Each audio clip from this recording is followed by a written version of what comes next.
The widowed millionaire's twins didn't sleep at all until the new black nanny did something that changed everything. This woman stuns the children. The accusation from Gloria, the housekeeper, rang out like a shot through the elegant hall of the Whitmore estate. "Mr. James, it is not possible that two children who were awake all night are now sleeping like angels. She is doing something illegal to these babies." Saoirse Williams, only years old, stood motionless in the center of the marble hall and watched as the 60-year-old housekeeper made dramatic excuses to her employer. The accusations did not surprise her. In fact, she had predicted this moment exactly 3 weeks earlier when she agreed to babysit the 4-year-old twins who had terrorized the nannies for 6 months straight.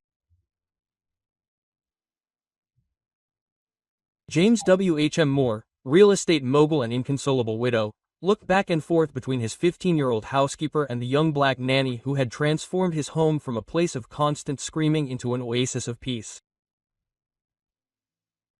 For the first time since his wife's death, his daughters Ruby and Rose were sleeping 8 hours straight every night.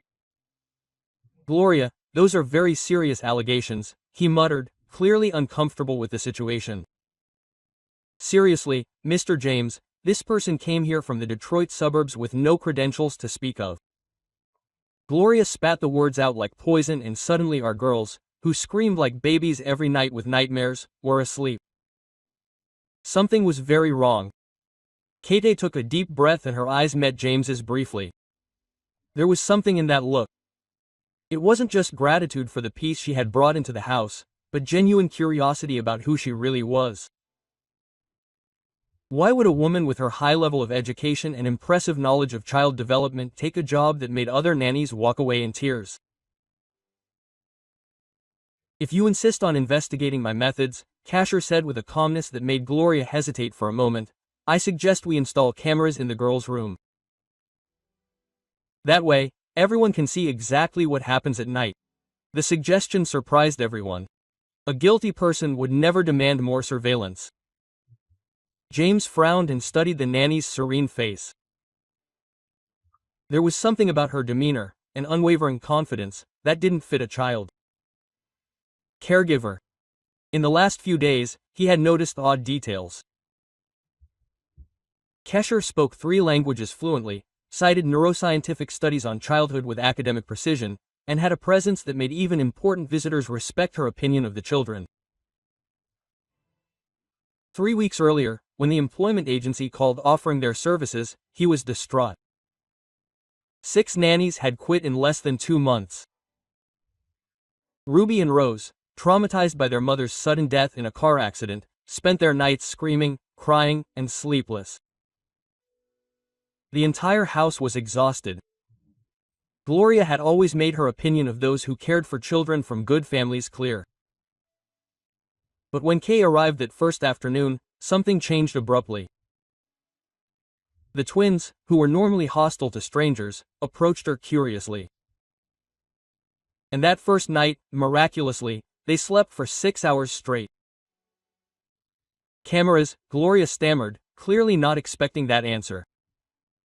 "Well, that's not necessary. If only she really," Keezer interrupted him, pulling her phone out of her pocket. "I've already recorded some of our nightly routines to document the girls' progress. Would you like to see them?" There was complete silence. James noticed a subtle change in Gloria's expression. From defiance to something almost panicked. There, in the middle of the hall where generations of privileged families had decided the fate of their employees, Casher stood firm, guarding secrets too important to divulge before the right time.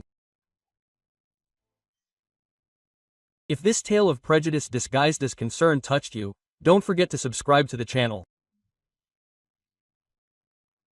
Because what happened next would prove that underestimating people based on their appearance could be the biggest mistake of your life.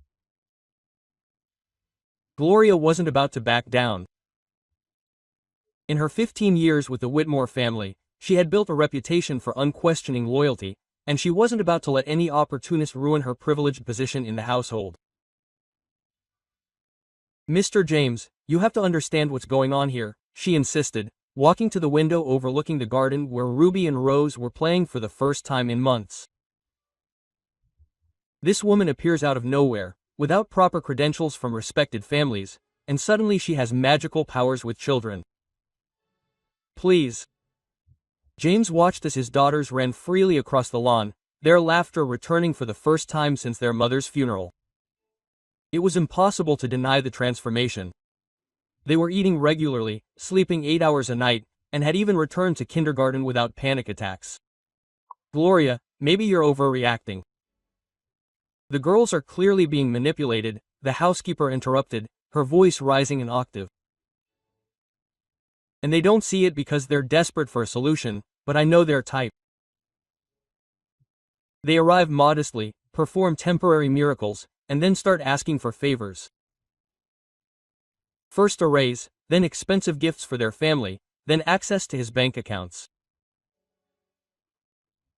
Kesher stood motionless, watching Gloria's dramatic performance with a placid expression on his face that only irritated the housekeeper further.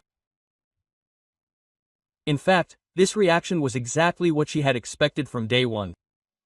When Kay got off the bus at the corner of WHM Moore Mansion 3 weeks earlier, she knew exactly what she was getting into. The daughter of a cleaning lady who worked for wealthy families, she had grown up in Detroit and had seen this same dynamic countless times. Established employees defend their newcomers, especially if they don't fit the bill. What Gloria didn't know was that Kerr Williams had a master's degree in child psychology from the University of Michigan, had worked as a pediatric trauma counselor at 3 hospitals, and had chosen the job for very specific reasons that had nothing to do with money. You know what bothers me the most? Gloria continued, her composure visibly weakening now. It's her calmness. A normal woman would be nervous if she were accused of drugging children. But look at her, standing there like she knows something we don't. James frowned. He had to admit that Gloria's observation was quite valid. Kesher displayed an almost unsettling confidence, as if she were 3 steps ahead of everyone else.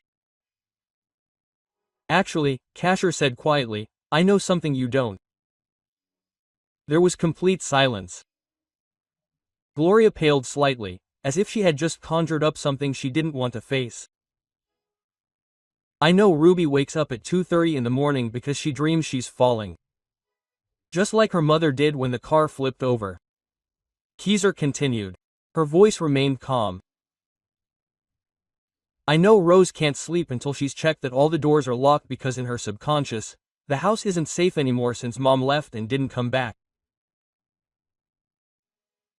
James felt a shiver run down his spine. How did she know such specific details about his daughter's nightmares? He hadn't told anyone about the accident or how Amanda had been found. I also know, Kesher continued, now looking directly at Gloria, that they've told the other nannies in the neighborhood that this family needs someone of the same social status to look after the girls. Very interesting news in the WhatsApp group of the elite professionals in the country, isn't it? Gloria's face went from pale to red in a matter of seconds. How have you been? I never, but you did. You even implied that I was probably here to rip off the lonely widower. That's a direct quote from her texts from last Thursday. James turned slowly to Gloria. A look of disbelief spread across his face. Is this true? The housekeeper stammered, clearly panicking. How did this woman have access to his private messages? And why did she seem to know exactly which buttons to push? Kesher remained calm, but there was a flash in her eyes that Gloria finally recognized as danger. Here was a woman who not only knew his secrets, but was also prepared for this very confrontation. The truth is, Mr. Moore, I took this job because your family needs much more than just a nanny. And Gloria, she smiled softly, has been actively preventing any real progress in this house for far longer than you might think. For the first time since he had known the housekeeper, James saw genuine fear in her eyes. And for the first time since he had hired Kesher, he began to suspect that there was much more to this quiet woman than met the eye. Every accusation Gloria made seemed to strengthen something within Keezer. A quiet strength that grew in direct proportion to the injustice that was being done to her, as if every act of disregard was fueling a plan far greater than anyone present could imagine. "Do you want to know the truth about what is going on in this house?" Keezer asked, her voice maintaining the calm tone that was beginning to unnerve even James. "Let's start at the very beginning, then." She walked over to the side table and picked up a leather folder that James had never seen before.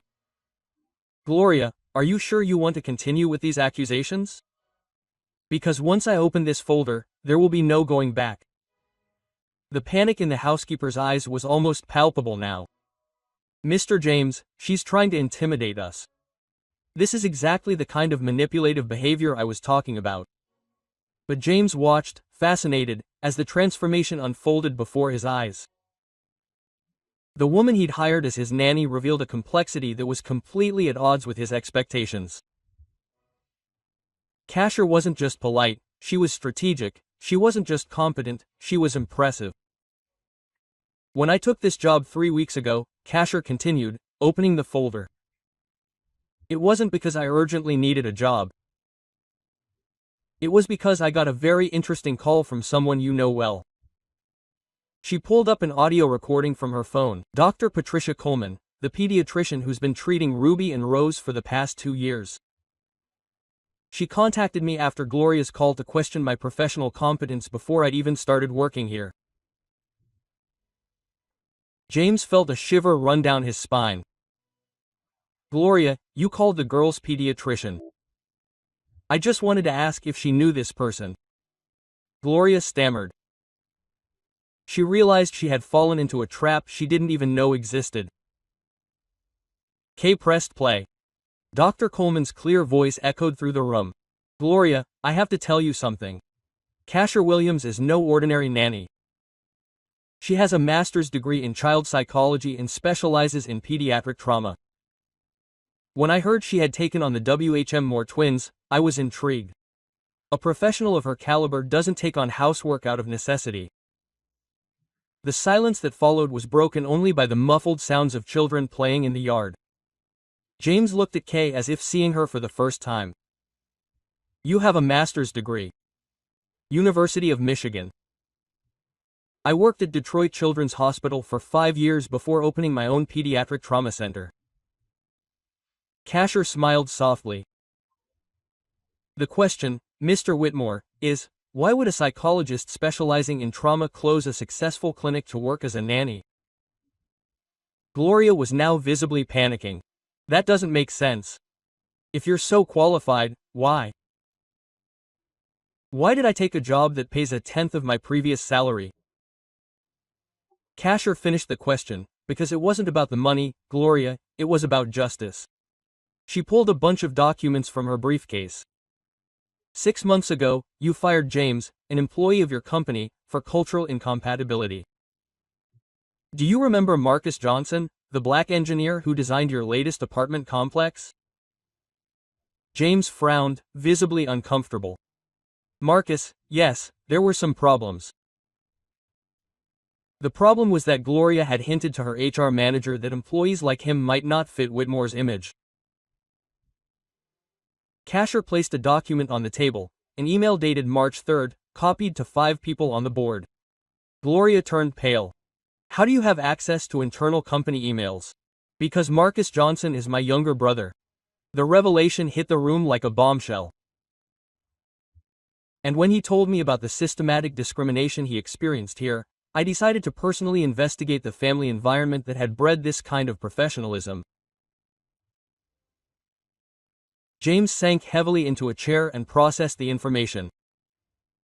His housekeeper, whom he had trusted for 15 years, had actively interfered in business decisions due to racial prejudice. And the woman Swanham, the woman who changed his daughters' lives, was the sister of the man he had wrongfully fired. Marcus had lost his job 2 days before the birth of his 3rd child, Keisha Ford drove, her voice taking on a controlled intensity. He had been unemployed for 4 months and had nearly lost his home. His wife suffered from postnatal depression, but it had gone untreated because she was not sick. Gloria made sure they never found out. Keezer turned to the housekeeper because people like her operate in secret, whispering poison into the ears of decision-makers and casting doubt on the competence of those they deem unfit. Gloria tried one last desperate card. "Mr. James, she's here to hurt us. It's a trap. She planned this all." "You're right, Gloria. I planned it all." Keezer smiled. But there was something dangerous in that smile, but it wasn't meant to hurt anyone. "I wanted to expose the truth about how prejudice works in families like these, how it seeps into everything from household divorces to business decisions." She picked up the phone and showed him a series of messages.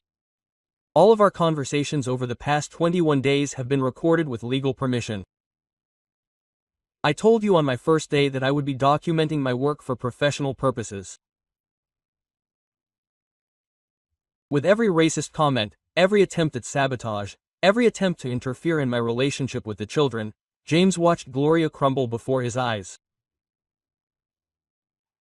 The woman he had respected as the pillar of his home had been systematically exposed as someone who acted on the basis of deep and dangerous prejudices. "The twins are sleeping because they finally have someone who understands and cares about their childhood dreams," Kerr said. "Not because they are on medication, but because they are being treated by a qualified professional who recognizes the signs of unresolved grief in young children." She closed the folder and looked directly at James. "The question now is, what will you do with this information? Will you continue to allow people like Gloria to influence your decisions about employees and your own daughters?" At that moment, Ruby and Rose came running through the door. Their cheeks were flushed from playing. "Papa Kisher, we found a bird's nest in the oak tree." The children's radiant innocence stood in sharp contrast to the heavy tension in the air. Keezer knelt to greet them, and James watched as his daughters clung to them with a confidence that would take months for any adult to develop after their mother's death. As he watched the scene, his daughters were finally happy for a moment. The housekeeper he had trusted had been exposed as prejudiced, and the woman who had saved his family had been revealed as someone seeking justice for her own brother.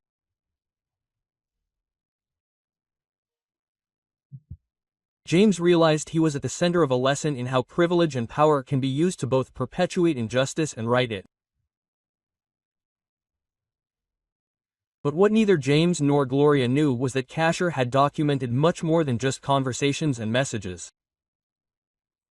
She had uncovered connections between Gloria's domestic discrimination and Hamor's business practices that went far beyond his brother's case. Connections that would come to light, not only destroying a career but potentially changing the way the entire business elite in town thought about social responsibility and the consequences of their prejudice.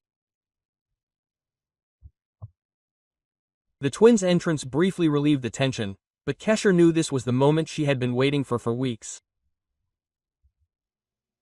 Ruby stood up. "How about you show Daddy and Gloria the drawing you did yesterday of our nightly routine?" The girls ran excitedly to get their drawings, leaving the three adults in oppressive silence. Gloria sensed the moment for one last desperate attack. "Mr. James, she even manipulates the children." This is proof that Gloria quietly interrupted Kesher and picked up her tablet. "Do you really want to continue?" "Because we still have 15 hours of footage from Ruby's birthday party last month, when they told Mrs. Henderson that people like me shouldn't have access to children from traditional families." Gloria's face went from raw to deadly pale. The birthday party was a major social event attended by at least 20 elite families. "Should these recordings become public, I will also have their messages to the premium nanny WhatsApp group," Kasher continued, swiping across the screen where they had shared photos of me without permission and speculated about my true intentions toward the family. James stepped closer and took the tablet from Kasher's hand. His features hardened as he read the messages. "Gloria, You have shared photos of my daughter's nanny with strangers who were discussing our personal lives. Mr. James, I was just being cautious. Restrained. James's voice rose an octave. You have violated my family's privacy, leaked personal information, and even had the audacity to interfere in my business decisions based on racial bias. Keezer watched the dynamic with controlled satisfaction. She had carefully planned each revelation, knowing that James's pride as a father and businessman would be the most powerful weapon against Gloria's toxic influence. But there's more, she said, opening another folder on her tablet. Gloria, do you recall recommending the firing of 3 black employees at Whitmore in the past 2 years? Always with seemingly technical justifications, there was absolute silence. James looked at his housekeeper as if seeing her for the first time. Jennifer Watson, a financial analyst, was fired after Gloria suggested that people like you might not fit into the conservative corporate culture.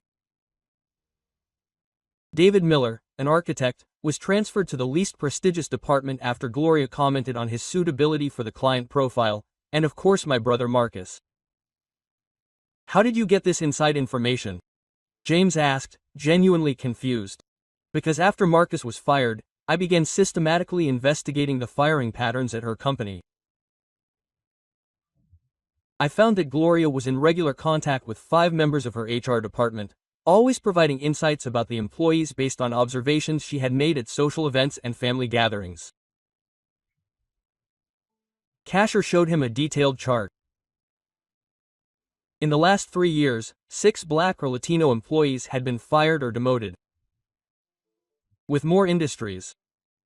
In 60% of cases, there was an email or phone call from Gloria in the files, always raising cultural concerns or questions about environmental sustainability.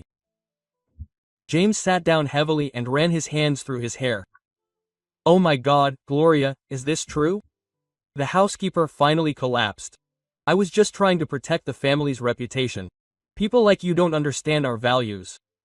Our tradition, our values. James exploded. What are these values? Discrimination, prejudice, the destruction of the lives of competent people because of the color of their skin. At that moment, Ruby and Rose came running back with their drawings. Quote, Look, Casher's reading us a story, Rose called out, showing a colorful drawing of a black woman sitting between 2 smiling children. And here she's teaching us about the stars, Ruby added, showing another drawing, where Kay pointed to a starry sky as the girls looked up in wonder. The innocence of the drawings stood in brutal contrast to the toxic reality that was looming in the room. James looked at his daughters, finally happy, finally sleeping well, finally feeling confident, and realized the extent of the injustice he had allowed to flourish under his own roof. Gloria, he said, his voice now controlled but relentless. You're fired. I want you out of this house today. Mr. James, please. 15 years of service, 15 years of biased influence on my decisions, he corrected. 15 years of sabotaging competent employees. 15 years of poisoning the climate in my home and in my company. Kay pulled out one last folder from his files. James, there's something else you need to know. Gloria hasn't just influenced firings, she's also blocked hirings. She showed him a series of resumes. 23 highly qualified candidates had been rejected in the past 2 years after Gloria conducted informal background checks. Among them were 2 engineers with degrees from MIT, an award-winning architect, and an analyst with an MBA from Harvard. All black or Latino, James noted, scanning the resumes, professionals who could have made significant contributions to the company. Exactly. At the same time, less qualified candidates who fit Gloria's profile were being hired at higher salaries and in better positions.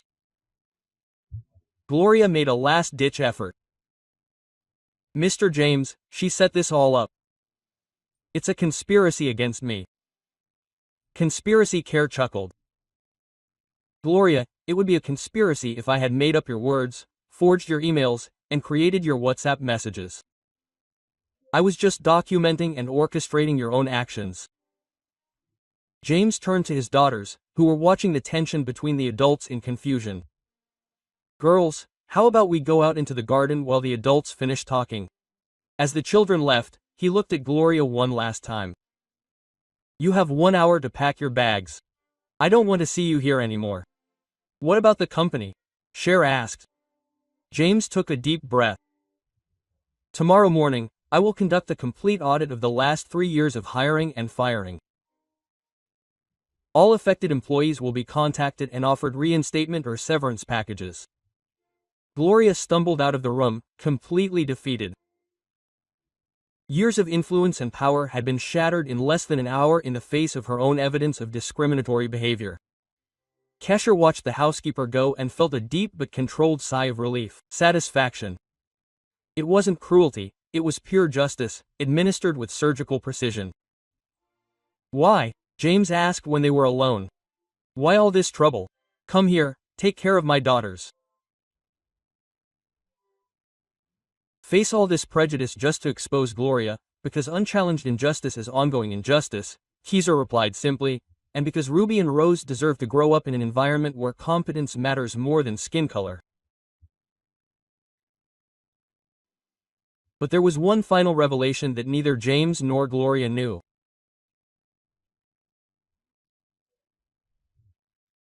A discovery Care had made about the true connections between Gloria's domestic discrimination and a much larger network of systemic exclusion that rippled through the entire corporate elite of the city and would transform not just one family but an entire corporate culture built on unquestioned privilege.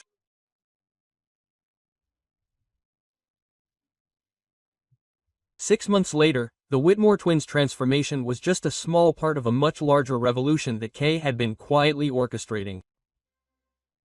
Marcus Johnson sat in his new office at Whitmore Industries, now as Director of Sustainable Development. A position that had been created specifically to leverage his expertise in inclusive housing projects. The salary was 40% higher than his previous one, and he had a share in the company as compensation for his months of unemployment. I still can't believe my sister did all this, he told James during one of their weekly meetings, which now included discussions about corporate diversity.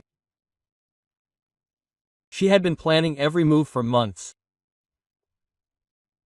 James smiled and looked out the window at the new community garden the company had created on the vacant lot next door, a project led by 3 of the employees who had been rehired after the audit. Your sister didn't just save my daughters, she saved my company from becoming obsolete in a world that no longer tolerates systemic discrimination. The comprehensive audit had uncovered an even more pervasive pattern than James had imagined. Employees were rehired or compensated fairly. 5 supervisors who were actively involved in the discriminatory practices were fired. The company implemented a new blind hiring protocol, where resumes were reviewed without photos or names that could reveal ethnicity. For her part, Gloria found that 15 years of biased influence did not build a solid professional network. None of the elite families rehired her after Kess's recordings began to circulate discreetly in the nanny's WhatsApp groups. She was now working at a chain hotel, making less than half of what she had made at the WHM Moore mansion. The most impressive thing, James Ford said, was that she never wanted to destroy anyone. She wanted to change the system. Kasher had turned down James's offer to work as a full-time consultant for the company. Instead, she used her proven experience to start a consulting firm specializing in identifying and correcting institutional bias. Her first client was a Detroit hospital network that was being sued for racial discrimination in patient care. Ruby and Rose, now 5, attended a more diverse school that James had specifically chosen to broaden her horizons.